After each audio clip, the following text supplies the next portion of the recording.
Magandang umaga mga kapatid, muli tayo mag-aaral ng banal na salita at sa pagkakataong ito ay tunghayan natin yung pagsubok, no, na pinagdaanan ng ating Panginoong yung temptation of Jesus. At ito'y matatagpuan natin doon po sa Matthew chapter 4 verse 1. Ganito po ang ating mababasa.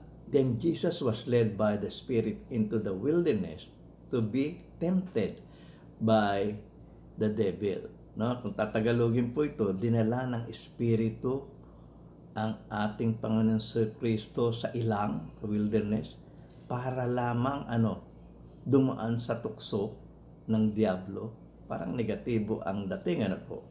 Tayo nga po mga tao ay lagi po nananalangin sa Diyos na iwasan, iadya mo kami sa tukso, huwag kaming matukso, na ang ibig sabihin huwag tayong mapahamak. Parang dumarating dito sa talatang binasa natin na dinala pa siya ng Espiritu sa wilderness para lamang ipahamak sa diablo.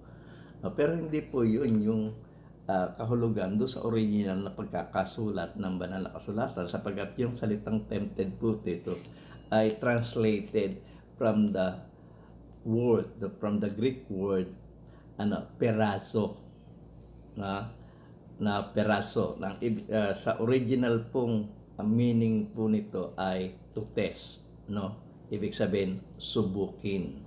So ibig sabihin po nun, dinala ang ating Panginoong Kristo ng Espiritu para siya po ay subukin.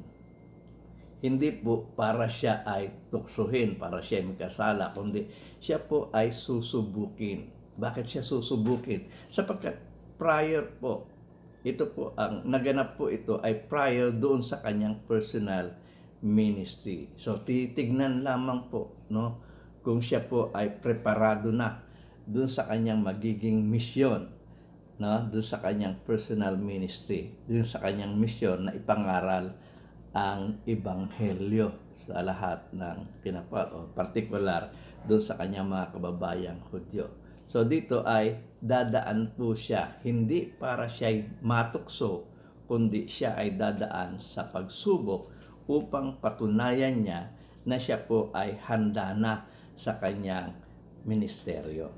At ganito po yung ating mababasa po. Nung dinala po siya sa ilang ay 40 days and 40 nights po siyang hindi kumakain. Siyempre, siya po ay nagutom. Ang sabi po ng banal na kasulatan sa verse 2, after fasting 40 days and 40 nights, he was hungry. Natural, magugutom siya. 40 days, 40 nights walang kain. Natural lang magugutom. At dito ay ibinigay ng diablo yung una niyang pagsubok sa ating Panginoong Kristo. At ang sabi ng tempter, yung ng diablo, ang sabi, the tempter came to him and said, if you are the Son of God, tell this stone to become bread. Napakadali naman po ng pagsubok na ito. Gawing tinapay yung bato. Nagagawa niya nga sa ating pagbabasa ng banal na kasulatan, sa kanyang story ng ating Panginoong Kristo, nagawa niya nga yung water into wine. Nagawa niya nga napalakad ang lumpo. He made the blind see. At nabuhay niya si Lazaro mula sa mga patay. So makikita natin, napakadali namang pagsubok ito.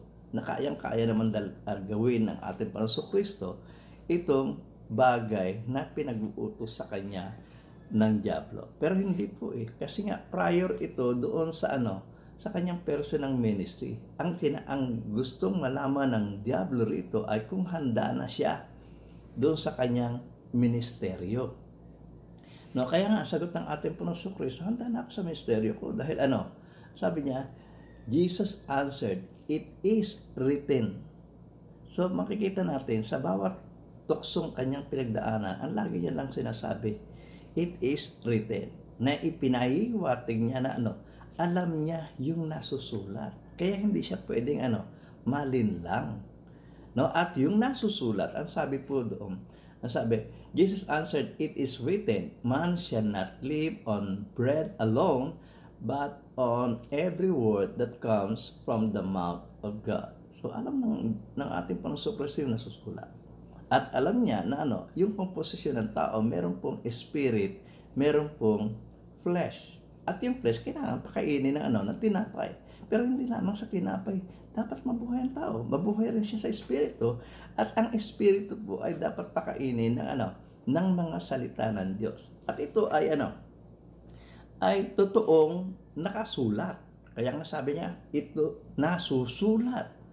No? Na hindi lamang sa tinapay nabubuhay ang tao, kundi sa bawat salita na nanggagaling sa bibig ng Diyos. At ito yung naandun po sa Deuteronomy chapter 8 verse 3. Tunay niyang itong nasusulat. Ang sabi, He humbled you, causing you to hunger, and then feeding you with manna, which neither you nor your ancestors had known, to teach you that man does not live on bread alone, but on every word that comes from the mouth of the Lord. So, tunay nga yung quotation ng ating Panginoon Kristo. Tunay nga naandun po yun sa Old Testament. Tunay nga ito ay nasusulat. Nasusulat. Kaya nung sumunod na pagsubok, para subukan siya ng Diablo, gumamit rin ng nasusulat ang Diablo. Gumamit rin ng Biblia para lamang siya idaan kung siya ay malilinlang ng Diablo at madadaan siya sa pagsubok. At ganito po yung mababasa natin sa Matthew chapter 4 verse 5 to 6, NIV na rin po ang ating babasahin. Ang sabi po ng banal na kasulatan ay ganito, Then the devil took him to the holy city and had him stand on the highest point of the temple. Verse 6, If you are the Son of God, he said, throw yourself down, for it is written. Sabi niya, patihulog ka. Total, nasusulat Ano yung nasusulat? For it is written, He will command His angels concerning you, and they will lift you up in their hands, so that you will not strike your foot against a stone. So makikita natin, sabi ng Diablo, magpatihulog ka, total, nangako naman ng Diyos, at ito'y nasusulat na na aalalayan ka ng Diyos kung ikaw ay matatapilik sa bato. Aalalayan ka ng kanyang mga angkel. At totoo po itong quotation na ito ng Diablo. Tunay nga pong ito'y nasusulat. Hindi po siya nililing lang ng Diablo o nagsisinungaling ng Diablo tungkol sa nasusulat. Tunay itong nasusulat, at ito ay nasusulat doon po sa Psalm 91 verse 11 to 12. At ganito po yung ating mababasa. For He will command His angels concerning you to guide you in all your ways. They will lift you up in their hands, so that you will not strike your foot against a stone. So makikita natin dito po sa pagsubok na ito na sinabi ng Diablo. Literal na mababasa mo sa banal na kasulatan yung kinot ng Diablo. At makikita natin quotation niya eksakto, word by word. Eksaktong kinot ng Diablo upang utusan niya ang ating Panginoong Kristo na magpatihulog. Pero siyempre, alam ng ating Panginoong Kristo yung nasusulat. Alam niya na yung ginamit ng Diablo na nasusulat ay misapplication. Totoong tayo po ay aalalayan ng Diyos na tayo po ay huwag mapahamak. Sapagkat ayaw ng Diyos na tao ay mapahamak. Talagang tayo po ay aalalayan ng Diyos at tayo po ay ililigtas sa mga kapahamakan. Pero meron pong nasusulat na na huwag natin tutuksoin ng Diyos. Porket iingatan tayo O ingatan mo naman ako, Diyos papatihulog na ako. Sigurado naman aalalayan mo ko. Kaya sabi ng ating Panginoong Kristo, ang sagot niya rin po ay nasusulat. At ito mababasa natin doon sa Matthew chapter 4 verse 7. At ganito po ang ating mababasa. Jesus answered him, It is also written. What you quoted is true, but it is also written that do not put the Lord your God to the test. Sabi ng ating Panginoon Kristo, hindi mo ako magugulat yan. Misapplication ka eh. No? Sapagkat ang sabi ng ang banal na kasulatan, wag mong ilalagay sa pagsubok ang Diyos. Wag mo naman subukin ang Diyos. Napakabait ng Diyos, pero wag mo naman siya subukin doon sa kanyang pangako sa inyo na iingatan ka. Ingatan mo yung sarili mo. Pero kung ipapahamak mo yung sarili mo, hindi ka naman ililigtas ng Diyos. Kaya yung quotation na yun ng ating Panginoon Kristo ay totoo rin sapagkat ito ay nasusulat doon sa Deuteronomy chapter 6 verse 16. Ganito po ating mababasa. Do not put the Lord your God to the test as you did at Masa. So makikita natin doon sa ikalawang pagsubok ng ating Panginoon Kristo na ginawa ng Diablo, naipasa niya rin yung pagsubok. Ginamitan ng Diablo ang ating Panginoon Kristo upang siya mapasunod, no? Ginamitan siya ng nasusulat, pero alam ng ating Panginoon Kristo yung nasusulat na kinote, no, ng Diablo ay misapplied. At sinabi niya, mali yan, sapagkat nasusulat din naman na na wag mong tutuksohin ang Panginoon mong Diyos. Tutulungan ka niya, pero wag mo naman siyang tuksohin.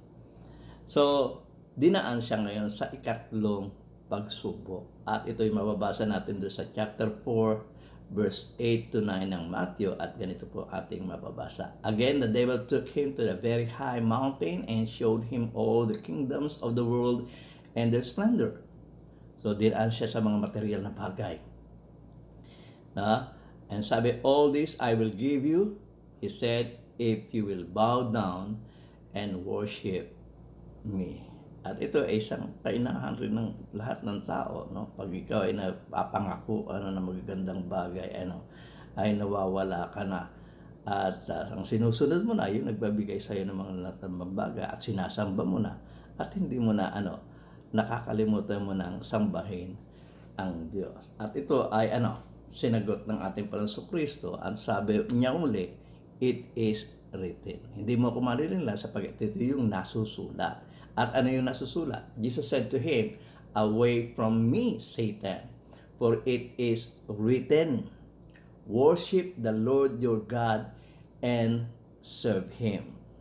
So, sabi ng ating Panginoon Kristo, hindi mo ko malilinlang sapagkat mismo ang banal na kasulatan ng tuturo, walang ibang sasambahin maliban ang Panginoong Diyos.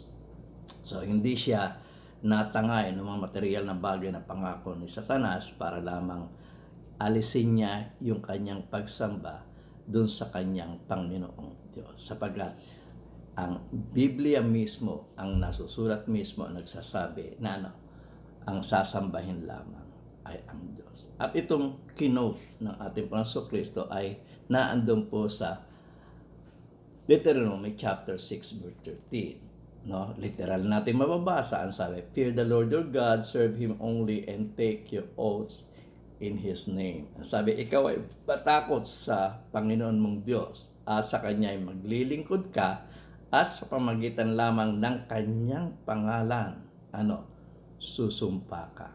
So, makikita natin yung tatlong pagsubok na pinagdaanan ng ating Panginoong Hesus Kristo ay lagi niyang sagot ay it is written. Gusto niyang patunayan bago siya sumabak doon sa kanyang personal ministry, gusto niyang patunayan na handa siya sapagkat alam niya na kung yung nasusulat.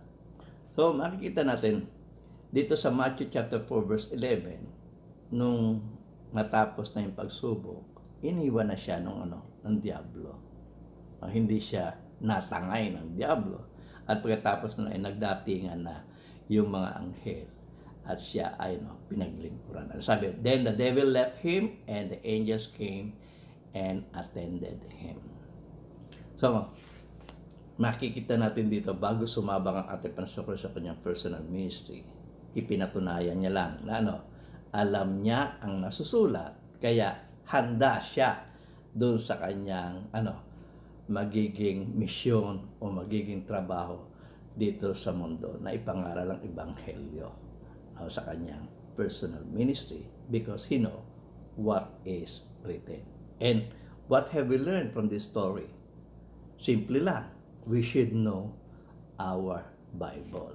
No, lalong-lalo na kung tayo po ay gustong mangaral ng Ebanghelyo. No? Lahat ng mga Kristiyano dapat mangaral ng Ebanghelyo. No? In preparation, no?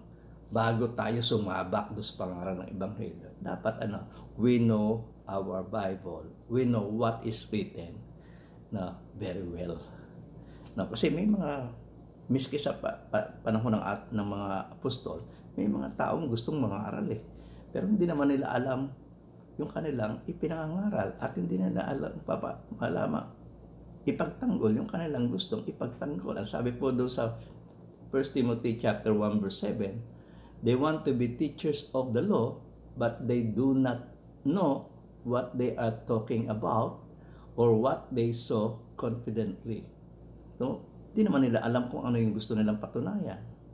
Pero gusto nilang mangaral ng Ebanghelyo.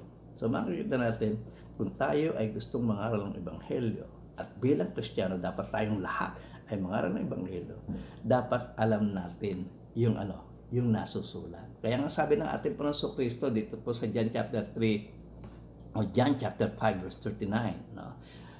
You study the scriptures diligently because you think that in them you have eternal life. These are the very scriptures that testify about me. Sabi ng ating Panginoong Kristo sa King James Version, search the scripture.